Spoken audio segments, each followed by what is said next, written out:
right හරි මම පුතේ කිය හිටියේ දැන් මට ඔයාලගේ පහුගිය 9 පන්තියේ අවසාන වාර විභාගේ ලකුණු දැනගන්න ඕන නම් ඔයාලා 30ක් විතර ඉන්නේ මට එක එක්කිනාගෙන් අහලා දැනගන්න පුළුවන්. හැබැයි මේ ළමයි ගාන අඩු නම් ළමයි 10 දෙනෙක් විතර හිටියොත් මට ඔයාලගෙන් ලකුණු අහලා ඔයාලා ගැන දැනගන්න පහසුයි නේද? 30ක් ඉන්නකොට වඩා 10 දෙනෙක් ඉන්නකොට ඔයාලගේ ලකුණු ගැන දැනගන්න පහසුයි. මේ ළමයි ගාන වැඩි වෙන්න තොරතුරු එකතු කරන්න යන කාලය මොකද වෙන්නේ? වැඩි වෙනවා. ඔව්. ළමයි සංඛ්‍යාව වැඩි වෙන්න තොරතුරු එකතු කරන වැඩේට යන කාලය වැඩි වෙනවා. තොරතුරු එකතු කරන්න අපහසු වෙනවා. ඒ හින්දා පුතේ අපිට දත්ත ප්‍රමාණය වැඩි වෙනකොට එක එක්කිනාගෙන් තොරතුරු ගන්න වැඩි අමාරු වෙනවා. එක එක්කිනාගෙන් තොරතුරු රැස් කරන එක අමාරු වෙනවා. ඒ වගේ වෙලාවට අපිට පුළුවන් පොඩි උපක්‍රමයක් යොදා ගන්න. අපි හිතමු ළමයි ගොඩාක් ඉන්න ඉස්කෝලයක් ගමු. අපි ගත්තොත් නේද?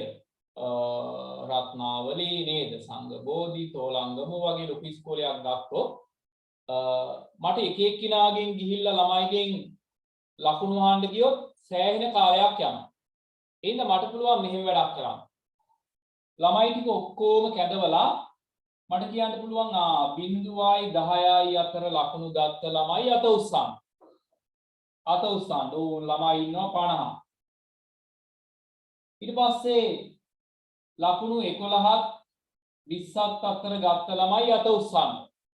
ඔන්න ඉන්නවා ළමයි 75. එතකොට තොරතුරු රැස් කරන්න ලේසිද අමාරුද? දැන් මෙහෙම තොරතුරු රැස් කරන එක ලේසිද අමාරුද? ලේසි නේද? මෙහෙම තොරතුරු රැස් කරන එක ලේසි. අපි අර කලින් අහනවා එක් එක්කිනාගෙන් තොරතුරු අහනවා. මෙතනදී අහන්නේ මෙහෙම කාණ්ඩ කරනවා. 0.10ත් අතර ගත්ත ළමයි ගොඩාක් ඉන්නවානේ. එතකොට මෙන්න මේ විදිහට තොරතුරු එකතු කරපු තොරතුරු වලට කියනවා පුතේ සමූහිත තොරතුරු. සමූහිත තොරතුරු. ඇයි සමූහිත තොරතුරු කියලා කියන්නේ? මේ 0.10ත් අතර ගත්ත ළමයි එක්කෙනෙක් ඉන්නේ ගොඩක් දෙන්නේ. එක්කෙනෙක් ඉන්නේ සමූහයක් දෙන්නේ. සමූහයක් ඉන්නවා. මේ අතර ලකුණු ගත්ත එක්කෙනෙක් නෙවෙයි සමූහයක් ඉන්නවා. එතකොට මෙන්න මේ විදිහට එකතු කරපු තොරතුරු වලට කියනවා සමූහිත තොරතුරු කියලා. තේරුණාද දරුවනේ මං කිව්ව එක? ඔව් සර්. ඔව් නේද? එක එක්කිනාගෙන් ලකුණු අහලා මන් ලියා ගන්නවා. උදාරගේ 50යි, ඔෂාන්ගේ 75යි. එතකොට සමූහිත තොරතුරු දෙක එක එක්කිනාගෙන් අහලා ලියනවා. කවුද? සෙව්මිනිගේ 75යි, මතීසගේ 98යි, තිලක්ෂණී 75යි. ඔය විදියට තීක්ෂණ 90යි කිය එක එක්කිනාගෙන් අහලා ලියනවා. එතකොට ඒවා සමූහිත තොරතුරුද? නෑ. ඒවට කියන්නේ අසමූහිත තොරතුරු කියලා. මොනවද? අසමූහිත තොරතුරු. අසමූහිත තොරතුරු ගන්නේ දත්ත ප්‍රමාණය අඩු නන්ද වැඩි නන්ද? අඩු නම්. දත්ත ප්‍රමාණය වැඩි වෙනකොට එක එක්කිනාගෙන් අහලා තොරතුරු දැනගන්න බෑ. ඒ හින්දා සමූහ විදියට තොරතුරු රැස් කරනවා. හරි? මම මේක නිකන් කිව්වේ පුතේ මේ පාඩමේදී අපිට තියෙන්නේ සමූහිත තොරතුරු ආශ්‍රිත වගු. හරි. හරි. දැන් ඔයාලගේ කියුට් එක ගන්නකෝ. කියුට් එක ගන්නකෝ. පන්ති ප්‍රාන්තරයක මධ්‍ය අගය. මධ්‍ය අගය පැත්තක දාන්නකෝ. ඔය ගාන කියවන්නකෝ. වෙළඳ සැලකින් දිනපතා අලෙවි කරන ලද එක්තරා වර්ගයක සබන් කැට ගණන පිළිබඳ සමූහිත සංඛ්‍යාත ව්‍යාප්තියක් පහත දැක්වේ. කඩේක එක් දවසේ විකිණෙන ලද සබන් කැට ගාන තමයි මේ වගුවේ තියෙන්නේ. හරි. මට කියන්න පුතේ සබන් කැට 61යි 70යි අතර දවස් කීයක් විකිණිලාද? සබන් කැට 61ක් 70ක් අතර දින කීයක් විකිණිලාද? කීයක් විකිණිලාද?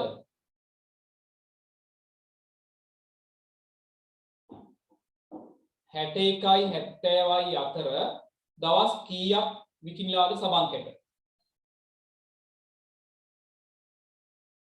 වගුව තේරෙනව නේද? මේ තියෙන්නේ මෙහෙමයි. පාන්ති ප්‍රාන්තර මෙතන මධ්‍ය අගය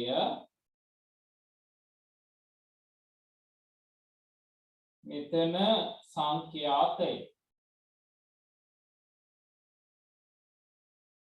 මේ තියෙන්නේ දරුවනේ කඩේක දවස් 30කදී සබන් කැට විකිණිච්ච විදියනේ. මේ සබන් කැට 61යි 70යි අතර විකිණලා තියෙනවා දින 7ක්. දවස් 7ක්. සබන් කැට 71ක් 80ක් අතර විකිණලා තියෙනවා දින කීයක්ද? 8ක්. 8ක්. 81ක් 90ක් අතර විකිණලා තියෙනවා දවස් 10ක්. දවස් 10ක්. දැන් තේරෙනව නේද වගුව? 11ක්. 30යි අතර දවස් 18ක්. නැතර 11යි. 11යි.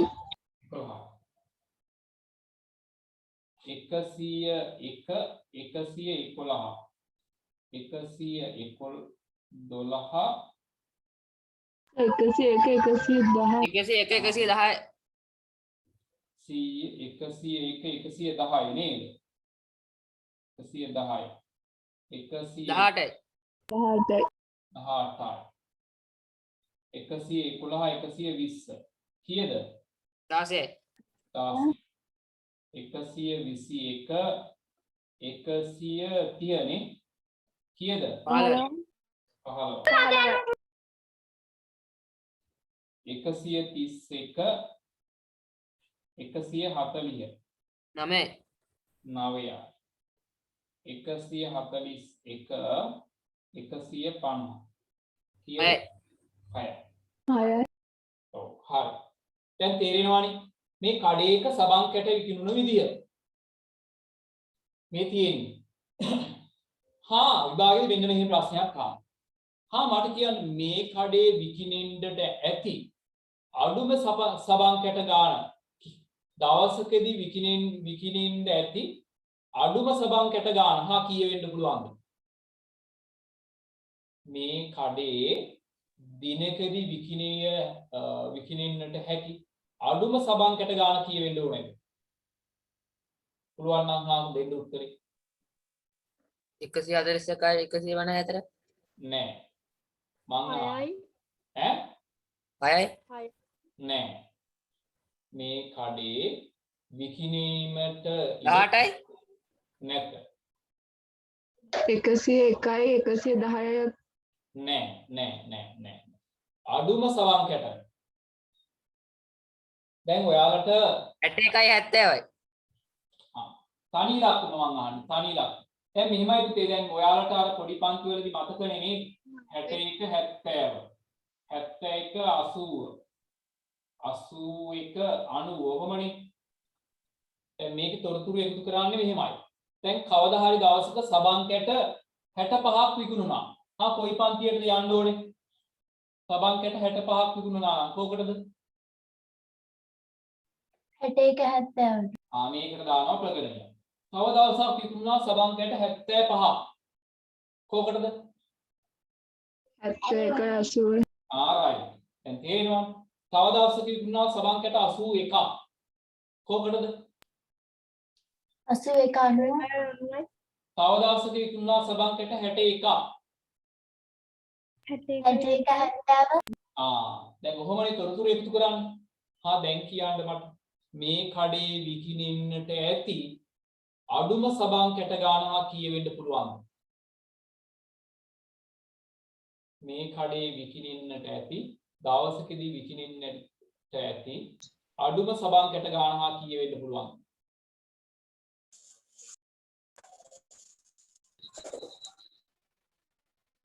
විභාගෙදී හොම ප්‍රශ්නයක් අහනවා බොහෝ වෙලාවට. කීයද? හරි. මතීස. වෙන්නේ උත්තර හරියට හරි දරුවනේ. කියන්නකො නේද මයික් එක ඔන් කරලා. 61 නේද විකිනින්නට පුළුවන් අඩුම සබන් කැට ගෑන? 61 නේද දරුවනේ? 61. හොඳයි very good. නේද? ඕක ඉතින් මයික් එක ඔන් කරලා කිව්වනම් වඩා හොඳයි. 61. හැබැයි 61 විකිනින්නත් පුළුවන් නැති වෙන්නත් පුළුවන්. එහෙනම් විකිනින්නට පුළුවන් අඩුම සබන් කැට ගාන මේ කඩේ දිනකදී 61. මේ කඩේ විකිනින්නට ඉඩ තියෙන වැඩිම සබන් කැට ගාන දවසකදී විකිනින්නට ඇති වැඩිම සබන් කැට ගාන කියවෙන්න පුළුවන්ද? 150 අන්න හරි. 150 150 නේ 150. මේ කඩේ කවදාවත් 150ට වැඩිය විකිනිලා නැහැ. එහෙනම් වෙන්න පුළුවන් වැඩිම ගාන 150. තේරුණා නේද පුතේ? right හරි.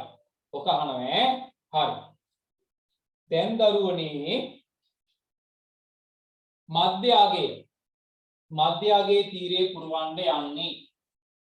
මේක පුරවන්නේ ඇයි කියලා මම පස්සේ කියන්නම්. පුරවන්න ඇයි කියලා පස්සේ දරුවා කියන්නම්. කොහේ අඳ ගන්න ඕනද? එපා ටියුට් එකේ තියෙනවනේ. මේකේ දරුවනේ මධ්‍යයාගේ පුරවන්නේ මෙහෙමයි. මේකයි එකතු කරන්න. 61යි 70යි එකතු කරන්න. කීයද? 131යි. එකතු කරලා ඒක බෙදන්න දෙකට. දෙන්න එකතු කරා දෙකෙන් බෙදුවා. දෙවරක් 6යි 12යි ඉතුරුයි එකක්. 11ට දෙවරක් 5යි 10යි ඉතුරුයි එකක්. බිංදුවක් දැම්මත් ඊට දිබ්බා. 10ට දෙවරක් 5. අන්න එනම් මධ්‍යයගේ කීයද? 65.5. තේරුණාද? දෙන්න දෙකට බෙදුවා. 71යි 80යි එකතු කරා 151යි. 151 බෙදුවා දෙකට. දෙවරක් 7යි 14යි ඉතුරුයි එකක්. 11ට දෙවරක් 5යි 10යි ඉතුරුයි එකක්. 75.5. ඊළඟ 81යි 90යි එකතු කරා 1යි 9යි 8යි 10. 171 බෙදුවා දෙකට. 11ට 5යි 10යි එකක් ඉතුරුයි 85.5. දැන් මෙහෙම කරගෙන යනකොට මොකද හිතෙන්නේ ඔයාලට?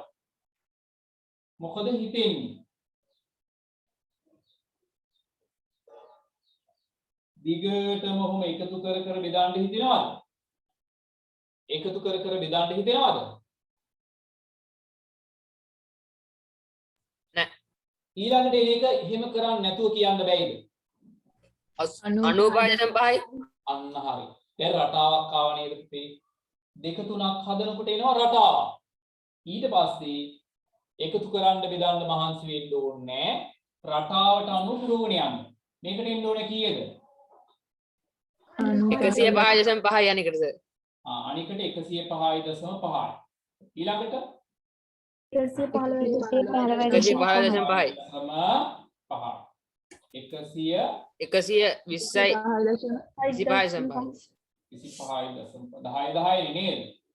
135.5 145. හරි නේද? ඊළඟ පුතේ මධ්‍ය අගයේ තීරයේ පුරව ගන්නකො ටියුට් එකේම පුරව ගන්නකෝ. ඔය මධ්‍ය අගයේ තීරය හදාගන්නේ ඇයි කියලා පස්සේ තේ කියලා දෙන්නම් මම ඈ.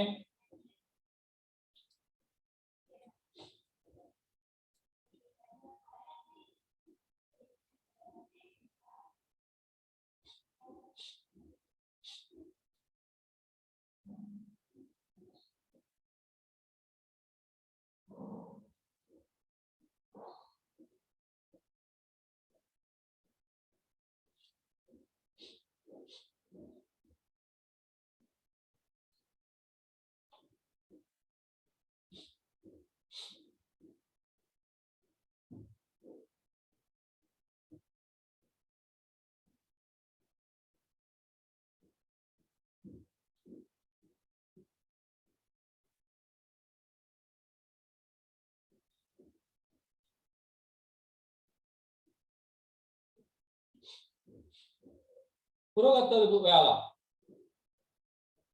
ඔව් සර්. හරි පුතේ. ඒකට යට තියෙන ප්‍රශ්න බලන්නකො. පළවෙනි එක මධ්‍ය අගයේ තීරය සම්පූර්ණ කරන්න. කරානි. 2 පන්ති පාන්තරයක තරම කීයද කියලා අහනවා. තරම. දරුවනි මේ ඕනෑම පන්ති පාන්තරයක් ගන්න. ඔයාලට කැමති එකක් ගන්න. ඕනෑම එකක් අරගන්න. අපි ගමුකෝ 81 90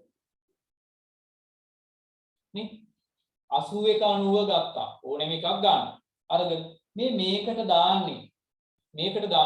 සබන් කැට කීයක් විකුණුනොත්ද මේවට වැටෙන්නේ කියන්න මට. මේ පන්තියට දාන්නේ සබන් කැට කීයක් විකුණනා දවස්ද? මේ පන්තියට ඇතුල් කරලා තියෙන්නේ සබන් කැට කීයක් විකුණිච්ච දවස්වලද? 10ක් 81 විකුණුනොත් මේකට වැටෙනවා. ආයේ 82 82 83 83 මේකට 84 වැටෙනවා. 85 86 යනවා. ඔව් 84 85 86 87 88 89 මෙන්න මේ කවදා හරි 81ක් වැටුනොත් මේකට වැටෙන්නේ 82ක් වැටුනොත් මේකට මේ ඕනෑම ගාණක් කවදා හරි විකුණුනොත් ඒකයි වෙන්නේ මේ පන්තියට නේද? එතකොට පුතේ මේ පන්තියකට මේ ඕනෑම එකක් ගත්තට කමන්නේ. මේ එක පන්තියකට සංඛ්‍යා වර්ග කීයක් ඇතුල් කරලාද? සංඛ්‍යා 10 ඔව් 1යි 2යි 3යි 4යි 5යි 6යි 7යි 8යි 9යි සංඛ්‍යා 10ක් ඇතුල් කරන්න පුළුවන් මේ ඕනෑම පන්තියකට. සංඛ්‍යා 10ක් ඇතුල් කරන්න පුළුවන්. අන්න ඒකට කියනවා පන්ති පාන්තරයක මොකද්ද? තරම කියලා. පන්ති පාන්තරයක තරම 10යි. මේ ඕනෑම පන්තියකට සංඛ්‍යා 10ක් ඇතුල් කරන්න පුළුවන්. එහෙනම් ලියා ගන්න පුතේ පන්ති පාන්තරයක තරම කුමක්ද? 10යි කියලා ලියන්න. 10යි. සර් ඒක ලියාගන්න ටියුට් එකේමද? ඔව් එතන ලියන්න. පන්ති පාන්තරයක තරම කුමක්ද? 10යි කියලා ලියන්න. ටියුට් එකේම ලියන්න. මාත පන්තිය. දරුවනි වැඩියෙන්ම විකිලා තියෙන සබන්කට කීයයි අතරද? වැඩියෙන්ම විකිලා 101යි 110යි අතර. ඔව්. දවස් 18ක්ම විකිලා තියෙනවා සබන්කට 101ක් 110ක් අතර. නේ? දවස් 18කදීම විකිලා තියෙන සබන්කට 101ක් 110ක් අතර. අන්න ඒකට අපි කියනවා මොකක් කියලාද? මාත පන්තිය කියලා. මාත පන්තිය.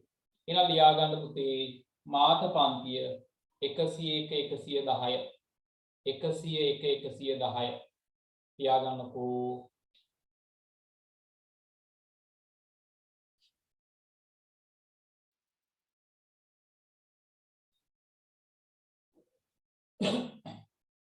right දැන් දරුවනේ දෙවෙනි ගාන හා ඔයාලා ටක් ගාලා හදන්න දෙවෙනි ගාන ටියුට් එකේම හදන්න ටියුට් එකේම පට ගාලා හදන්න බලන්න දෙවෙනි ගාන හදන්න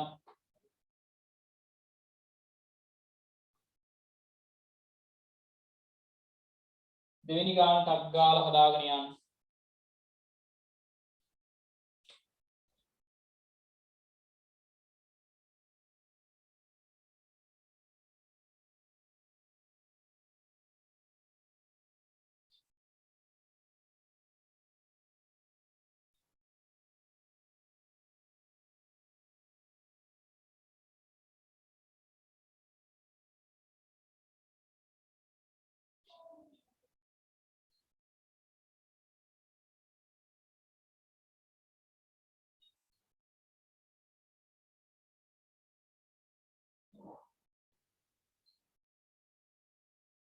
පුරෝගෙන යන්නකෝ පුරෝගෙන යන්න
හරි සර්. හරි නේද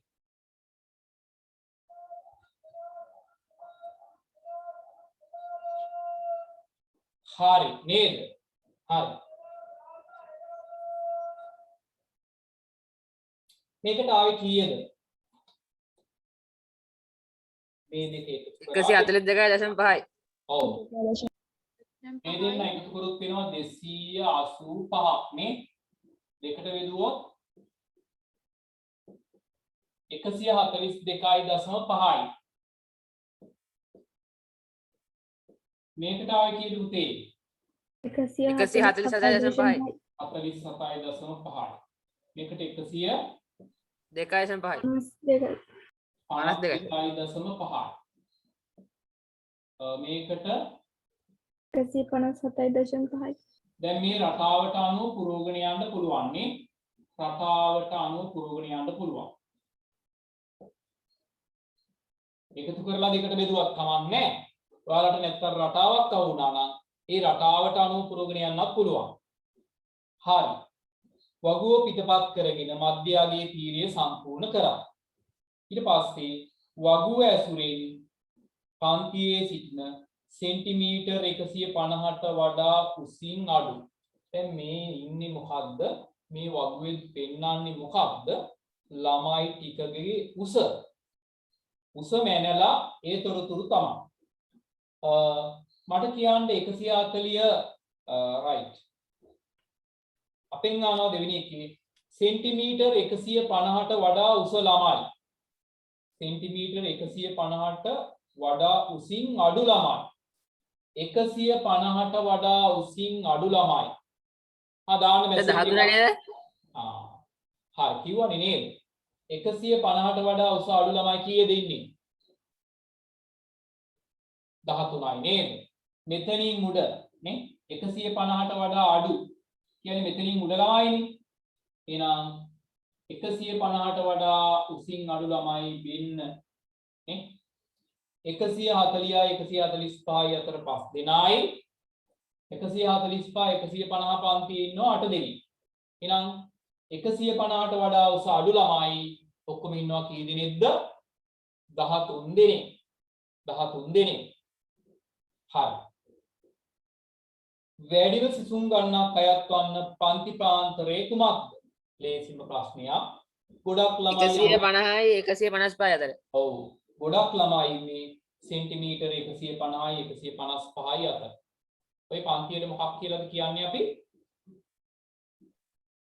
මාත පන්තිය. මාත පන්තිය. එහෙනම් ලියන්න පුතේ 150 155 right. ඔයාලා දරුවනේ පොතේ ලියාගත්තද අනුමාත්‍රිකාවක් පන්ති පාන්තරයක මධ්‍යගය කියලා? නෑ සර්. සංඛ්‍යා ව්‍යාප්ති කියලා ලිව්වනේ නේ? ඔව්. හරි. දැන් එහෙනම් අනුමාත්‍රිකාවක් පොතේ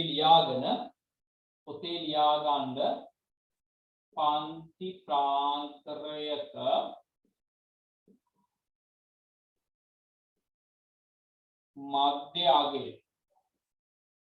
මධ්‍ය අගය කියලා ලියලා අපි තුන්වෙනි ගාන හදමුද දරුවනේ තුන්වෙනි ගාන හදමුද කට්ටියම පුළුවන් නේද ඔය තුන්වෙනි වගුව මේන්න මේ වගේ තීර තුනේ වගුවකට ඇතුල් කරන්න කියලා කියන්නේ මම ඔයාලට විනාඩි 5ක් දෙන්නම් ටක් ගාලා තුන්වෙනි ගාන මේ වගේ තීර තුනේ වගුවකට ඇතුල් කරන්න බලන්න විනාඩි 5ක් දෙනවා මම ඈ පස්සේ ගන්න කිව්වේ ඔයාලගේ තුන්වෙනි ගාන මේ අපි ඇඳ වගේ තීර තුනේ වගුවක් ගහලා ඒකට ඇතුල් කරන්න බලන්න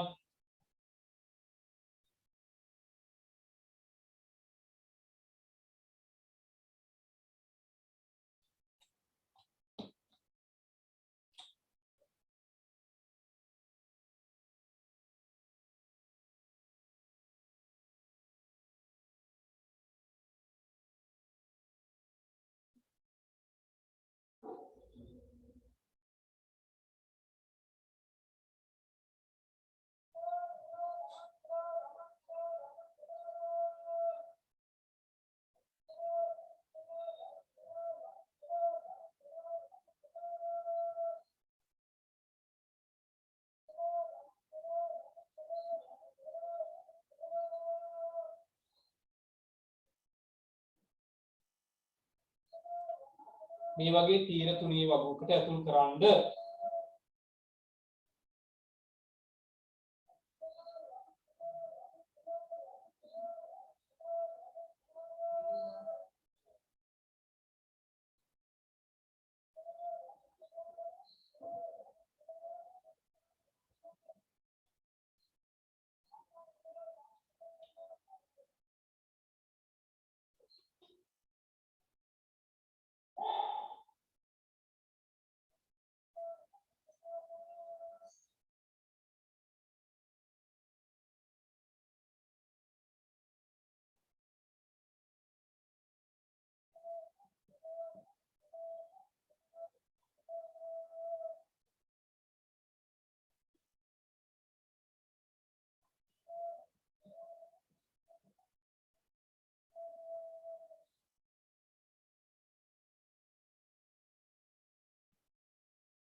බලන්න පුතේ මනුපා කියන්නේ කවුද පුතේ මනුපා ඉනිදුමේද ෆොයිස්ටර් කියන්නේ පුතේ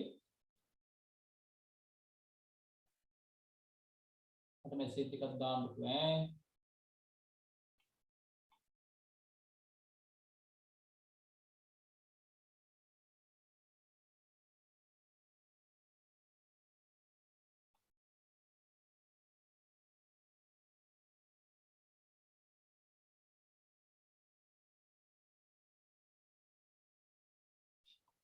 නෙත්මියද ඉන්නව නේද?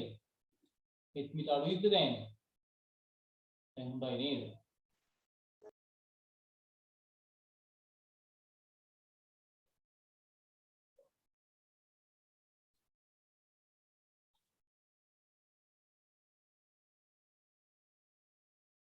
සර් ඒක හරියට ප්‍රශ්න වලට උත්තර ලියනවද?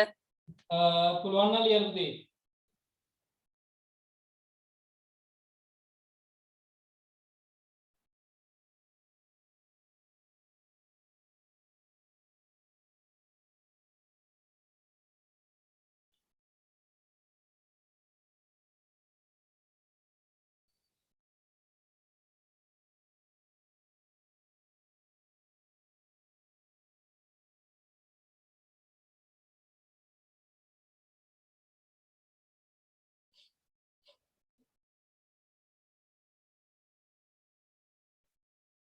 හරි නේද? සෙවමිනි හරි. මාෂා හරිනේ. හරි දරුවනේ. අපි සංඛ්‍යාත ටික ඔයාලා දාන්න ඇති මේ පැත්තට. 4 10 21 12 10.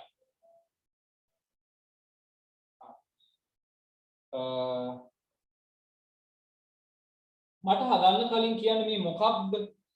පාසලක මුල් වාරයේ තුල ශිෂ්‍ය සංඛ්‍යාව ඇසුරින් පැමිණි ශිෂ්‍ය සංඛ්‍යාව ඇසුරින් සංඛ්‍යාත ව්‍යාප්තියක් දැක්වේ.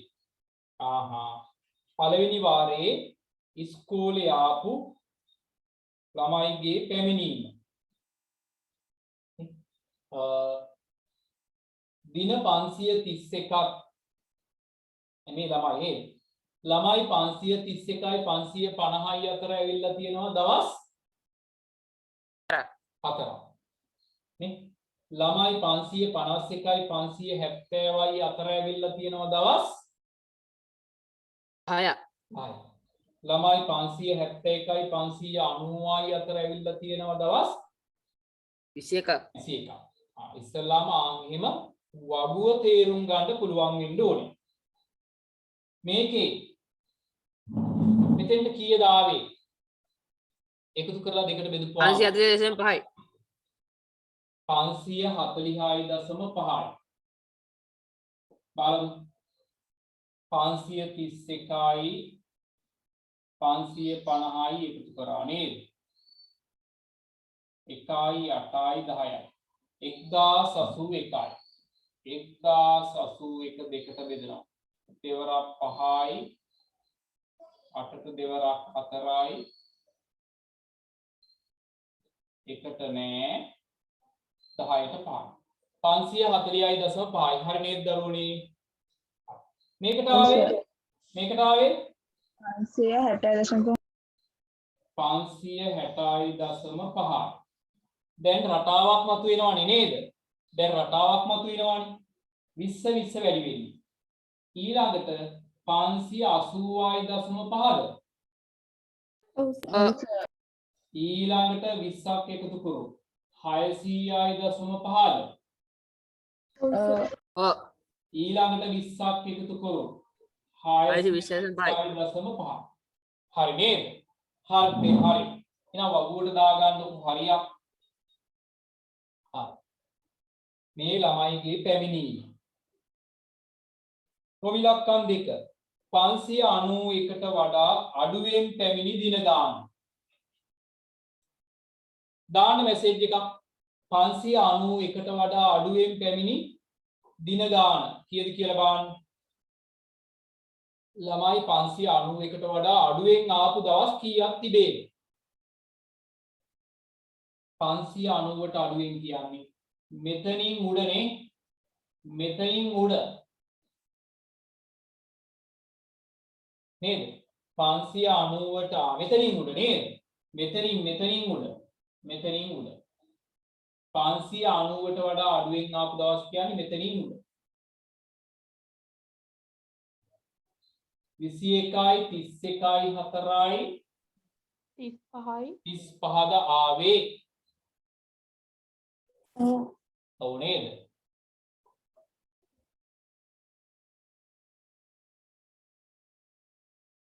ඒත් ඔයාලා උත්තර දාන්න දාපු අයගේ ඔක්කොගේම 35 දාලා තියෙනවා අකලංක වැරදුනා නේද ඔව් සර් තේරුණා නේද සර් මම යට එකත් එක්ක අරගෙන ඒක තමයි 590ට අඩුවෙන් කියන්නේ මෙතනින් උඩ මෙතනින් උඩ ඊළඟ එක 570ට වඩා වැඩියෙන් පැමිණි දින දාන මෙසේජ් එක 570ට වඩා වැඩියෙන්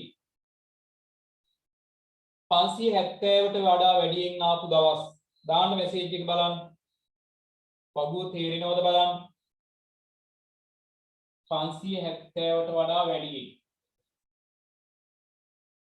570ට වඩා වැඩි මෙතනින් යටනේ මෙතනින් යට 570ට වඩා වැඩියෙන් ඇවිල්ලා එකතු කරාන්ද 21යි 33යි 43ද දරුවනේ 43යිද